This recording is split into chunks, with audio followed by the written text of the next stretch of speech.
Your insurance just denied your claim. You're staring at the letter, and it feels like a dead end. But here's what most people don't know. The majority of denied claims that get appealed are eventually overturned. The problem is, most people never appeal because they don't know where to start. Today, I'm going to walk you through exactly what to do first. Every year, millions of health insurance claims are denied in the United States. The reasons vary: medical necessity, prior authorization, out-of-network, or simple coding errors.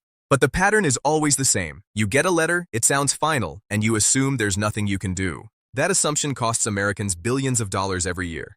So let's fix that, starting now. Step 1. Read the denial letter carefully. I know that sounds obvious, but when you're stressed, it's easy to miss the most important part. You need to find the specific reason for denial. It's usually buried in the middle of the letter, often written in small print or technical jargon. Look for phrases like "not medically necessary" or "experimental treatment." This is the foundation of your entire appeal. Consider Sarah. She received a bill for a lab test that was supposedly out of network, even though her hospital was in network. By reading carefully, she realized the hospital had used a different lab provider without telling her. Because she found that specific reason, she could argue that she never had a choice in the provider, which is a key legal protection. Without reading that detail, she would have just paid the bill. The most common mistake is stopping at the balance due. People see a number like $5,000 and their brain shuts down. They assume the insurance company is right because they are the experts. Remember, insurance companies process millions of claims, and errors are incredibly common. Don't let the number intimidate you. Focus on the why behind the number. Find the error and you find the solution. Practical tip: grab a physical highlighter. Specifically mark every code and every reason listed. If you see a denial code, Google it. Often, a code like CO16 just means they need more information, not that the claim is actually rejected. Highlighting these details turns a scary letter into a to-do list. Step 2. Check your deadlines. Every insurance company gives you a window to file an appeal, and these windows are strictly enforced. Usually you have between 30 and 180 days, depending on your specific health plan and the state you live in. If you miss this window, you lose your rights entirely. Take Mark. He received a denial for a physical therapy claim. He thought he had a year to handle it, so he put the letter in a drawer. When he finally called 7 months later, he discovered his plan had a strict 180-day deadline. Because he was 30 days late, the insurance company refused to even look at his evidence. Mark was stuck with a $3,000 bill because of a calendar error. Don't let a date be the reason you lose.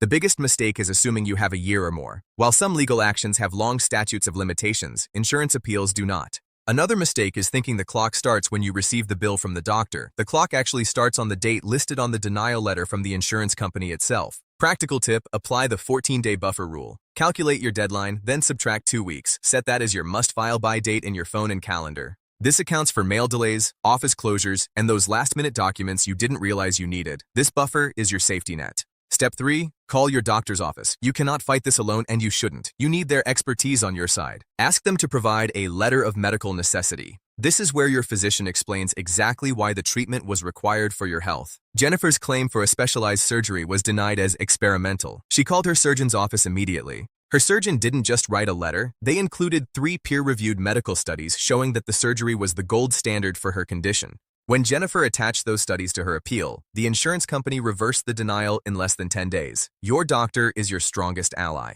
A common mistake is trying to argue medical necessity yourself. Unless you are a doctor, the insurance company's medical reviewers are not required to take your clinical opinion seriously. Another mistake is assuming the doctor's office will automatically handle the appeal for you. Often, they won't unless you specifically ask and follow up. Practical tip: don't just leave a message for the doctor's nurse. Ask to speak directly with the billing manager or the office administrator. These professionals deal with insurance denials every single day. They know the specific magic words that insurance companies look for and can fix coding errors in minutes. Step 4. Write your formal appeal letter. You don't need a lawyer for a first-level internal appeal, but you do need to be professional. Your letter should be a clear roadmap of who you are, what was denied, why it should have been covered, and exactly what documentation you are attaching. David's appeal letter was less than 1 page. He avoided telling them how much the bill hurt his family's finances. Instead, he wrote, "The treatment on August 10th was pre-authorized under authorization number 122-345. See the attached confirmation." By focusing on their own internal records, David made it impossible for them to uphold the denial. Fact-based arguments win, emotional ones rarely do. The biggest mistake is being aggressive or overly emotional in the letter. Calling the insurance company thieves or evil might feel good, but it makes the reviewer less likely to help you. Another mistake is writing a 10-page manifesto. Keep it brief. Reviewers are human. They want to find the answer quickly. Use bullet points and clearly labeled attachments. Practical tip: never just send your appeal. Send it via certified mail with a return receipt requested. This gives you a legal signature proving they received it. If they claim they lost your appeal, which happens more often than you'd think, you have the evidence to force them to reopen the case. This paper trail is your ultimate protection. Let's recap. 1. Read the denial letter for the why. 2. Mark your deadlines with a buffer. 3. Recruit your doctor and billing manager. 4. Write a factual, professional letter sent via certified mail. Follow these steps consistently to increase your chances of success. If you want a step-by-step checklist and templates for these letters to make the process even easier, I've put together the Medical Bill Fight Kit. The link is in the description below. You have more power than you think. Insurance companies rely on you giving up. Don't give them that satisfaction. Use your power and fight for your rights. If this was helpful, subscribe for weekly videos on handling medical bills and insurance paperwork. I'll see you in the next video. Use it.